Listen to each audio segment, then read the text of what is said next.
آداب۔ آج امن کہانیاں سے جو کہانی میں آپ کو سنا رہی ہوں اس کا عنوان ہے اچھے کام کی خواہش۔ اسے انگریزی میں پیڈرو پیبلو نے لکھا ہے اور اردو میں اس کا ترجمہ میں نے کیا ہے۔ پیٹر ایک امیر گھر کا بچہ تھا جس کی زندگی بہت عیش و آرام سے گزر رہی تھی۔ زندگی کی ہر آسائش اسے نصیب تھی۔ وہ دنیا کی سختیوں سے بہت دور تھا۔ ایک دن وہ فلم دیکھنے گیا۔ اس فلم کو وہ بہت دنوں سے دیکھنا چاہ رہا تھا۔ وہ فلم دیکھنے پکچر ہاؤس تھوڑی دیر سے پہنچا۔ اس وقت فلم کا آخری ٹکٹ ایک بہت ہی غریب بچے نے خرید لیا تھا۔ وہ بچہ کئی ہفتوں سے اس فلم کے ٹکٹ کو خریدنے کے لیے پیسے جمع کر رہا تھا۔ جب پیٹر کو معلوم ہوا کہ آخری ٹکٹ ایک غریب بچے نے خرید لیا ہے اور اس کے لیے ٹکٹ باقی نہیں بچا ہے تو پیٹر غصے میں آ گیا اور چیخنے لگا کہ وہ ٹکٹ اسے دیا جائے۔ اس غریب بچے نے کہا، میں تمہیں اپنا ٹکٹ کیوں دوں؟ میں تم سے پہلے ٹکٹ لینے آیا تھا اور میں نے ٹکٹ کے لیے پیسے بھی دیے ہیں جو میں بہت دنوں سے جمع کر رہا تھا۔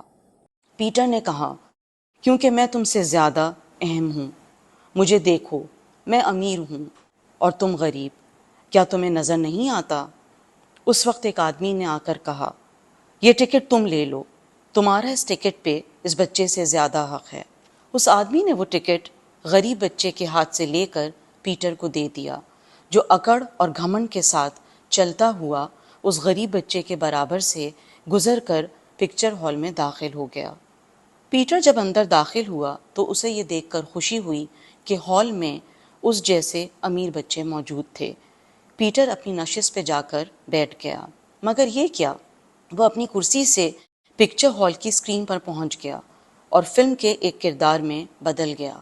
فلم میں اسے انتہائی بدنصیب لڑکے کا کردار ملا تھا۔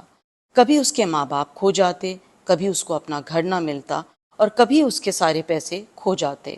کبھی اسے کسی ایسے ملک میں جانا پڑتا جہاں کی زبان اسے نہیں آتی تھی اور وہاں اسے محنت مزدوری کرنی پڑتی تاکہ وہ اپنے چھوٹے بہن بھائیوں کی مدد کر سکے۔ اس فلمی زندگی میں لوگ اس کے ساتھ برا رویہ رکھتے، جیسے اس کے کوئی جذبات نہیں۔ اس کہانی میں پیٹر کو بڑی مشکلات کا سامنا تھا اور زندگی گزارنے کے لیے اسے بہت محنت کرنی پڑ رہی تھی۔ فلم میں بہت سے کردار تھے، انہی میں پیٹر کو ایسے لوگ بھی ملتے جو اس کی امید باندھے رکھتے اور اس کی حوصلہ افزائی کرتے۔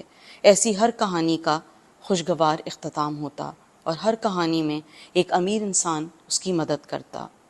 جب یہ فلم ختم ہوئی تو پیٹر اپنی نشست پہ موجود تھا۔ وہ حیران تھا۔ اسے زندگی میں پہلی مرتبہ احساس ہوا کہ اپنی حقیقی زندگی میں وہ کتنا خوش نصیب ہے۔ اس نے کبھی کسی کی مدد نہیں کی۔ اس شخص کی زندگی کے مسئلوں کا ایک اچھا اور خوشگوار اختتام ہوا۔ اسے اپنا آپ بہت برا لگا۔ وہ نشست پر بیٹھ کر بہت دیر تک روتا رہا، پھر اس کے چہرے پر مسکراہٹ آ گئی اور وہ پکچر ہال سے چلا گیا۔ وہ خوش تھا۔ اب پیٹر کو معلوم تھا کہ اسے اپنی زندگی میں کیا کرنا ہے۔ اسے ان لوگوں کی مدد کرنی تھی جو کم خوش نصیب تھے۔ اسے ایک ایسا انسان بننا تھا جو لوگوں کی مشکلوں کو خوشگوار اختتام دے سکے۔ گھر جاتے ہوئے اسے وہ آدمی ملا جس نے اسے فلم کا ٹکٹ دیا تھا، اور پھر اسے یاد آیا کہ یہ وہی آدمی ہے جو فلم کی ہر کہانی کے آخر میں آتا اور لوگوں کی زندگی کو خوشگوار بنا دیتا تھا۔